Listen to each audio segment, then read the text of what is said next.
ପିଲାମାନେ କେମିତି ଅଛ? ଭାବୁଛି ତୁମମାନେ ସମସ୍ତେ ଭଲରେ ଥିବ। କାର୍ଯ୍ୟ ବ୍ୟସ୍ତତା ଯୋଗୁଁ ମୁଁ ଅନେକ ଦିନରୁ ତୁମମାନଙ୍କ ପାଇଁ କୌଣସି ଭିଡ଼ିଓ ପଠାଇ ପାରିନାହିଁ। କ'ଣ କରିବା, ଏବେ ତୁମର ଖରା ଛୁଟି ହୋଇଥିବ। ଘରେ ରହି ଯେପରି ପାଠ ପଢ଼ାପଢ଼ି କରିବାକୁ ଭୁଲିଯିବ ନାହିଁ। ମା' ବାପାଙ୍କ କଥା ମାନିବ। ଖରାରେ ବେଶୀ ବୁଲାବୁଲି କରିବ ନାହିଁ। ସକାଳ ଆଉ ସନ୍ଧ୍ୟାରେ ଟିକେ ଟିକେ ବ୍ୟାୟାମ କରିବ। ବହୁତ ଖରା ହେଉଛି, ଦେହରୁ ଝାଳ ବାହାରୁଥିବ, ତେଣୁ ବହୁତ ପରିମାଣରେ ପାଣି ପିଇବ। ବାହାରକୁ ଯଦି ଯିବାକୁ ପଡ଼େ ତାହେଲେ ଚଷମା, ଜୋତା, ଛତା ନେଇକି ଯିବ। ବାହାରେ ଯାଇ ଖେଳାଖେଳି କରିବ ନାହିଁ।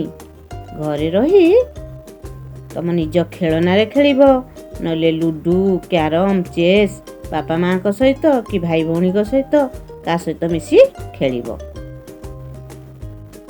ଚକୋଲେଟ୍, ଆଇସ୍କ୍ରିମ୍, କୋଲ୍ଡ ଡ୍ରିଙ୍କସ୍ ଏଇସବୁ ବେଶୀ ଖାଇବ ନାହିଁ।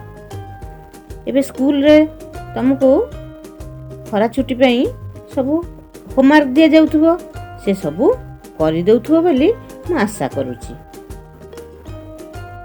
ଆଗାମୀ ଭିଡ଼ିଓରେ ମୁଁ ତୁମକୁ ନୂଆ ବିଷୟରେ କିଛି କହି ପୁଣି ଆସିବି।